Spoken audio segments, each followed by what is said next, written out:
wajibi ne a gina banɗaki makewaya mazagaya a cikin gida wacce za a kawo amarya ko za ka aje matarka a gidan. Kada mata ta shiga banɗakin kasuwa ko banɗakin makwabta ko wani banɗaki wacce babu sirri, haramun ne a musulunci. Ga nan hadisai za mu karanta.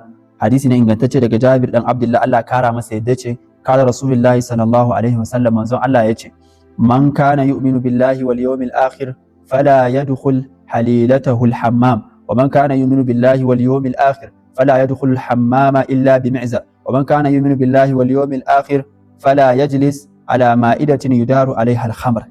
A cikin hadisin nan annabi ya ambaci abu uku, yace duk wanda ya kasance yayi imani da Allah da rana ta karshe kada ya shigar da iyalinsa, matarsa, masoyiyarsa zuwa ga banɗaki na kasuwa ta je ta yi wanka ko ta biya bukatanta.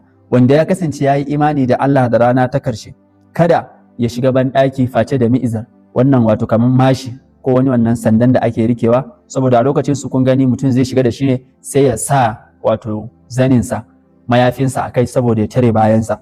To kun ga amma yanzu mun yawancin banɗakin mu a kewaye yake. Yace wanda ya kasance yayi imani da Allah da rana ta karshe kada ya da ya zanna akan kujera, akan teburin da ana wato daura giya akai, ana shan giya, kada ya yi haka. Sannan ga hadisi na gaba, shi ma hadisi ne daga wato Ummu Darda, Allah kara mata, da take cewa tace ta fito ne daga cikin banɗaki, tana cikin tafiya gida sai ta haɗu da Annabi sallallahu alaihi wasallam. Fa qala, sai ya ce mata, min aina ya Ummu Darda, daga ina kika fito? Qalat min al-hammam, tace wallahi na je banɗaki ne, ko banɗaki da ake wanka ina ga ko na kasuwa.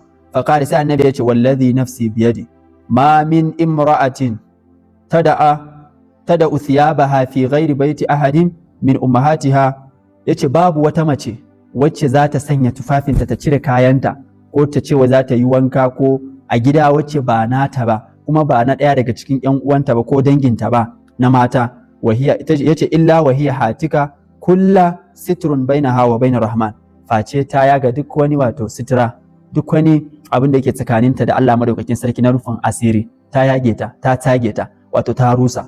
To don haka ƴan uwa mata a kiyaye, a daina shiga banɗakin kasuwa, a daina shiga kowane irin banɗaki. Kai kuma mai gida ka kiyaye, ka tabbatar ka yi wa matarka banɗaki a cikin gida. Sannan kuma ga hadisi nan na Abi Mulih, Allah kara masa yadda, shi mai kawo bayani ke cewa dakhala niswatu min ahli Sham ala Aisha radiyallahu anha fa qalat mimman antun.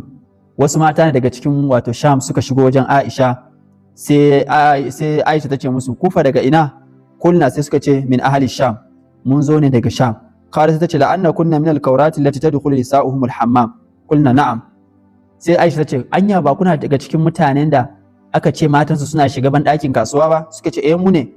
Sai qalat Aisha sai ta ce musu, amma inni sami'tu Rasulullah sallallahu alaihi wasallam yaqul, aini naji manzon Allah yake cewa ma min imra'atin takhla'u thiyabaha fi ghairi baitiha, babu wata mace da za ta cire tufafinta ta je wanka ko biyan bukata a banɗaki wacce ba a gidanta ba, illa hatakat ma bainaha wa bain Allah ta'ala, face ta yaga, ta cire duk sutura da ke tsakaninta da Allah, wannan rufin asirin ta yage shi.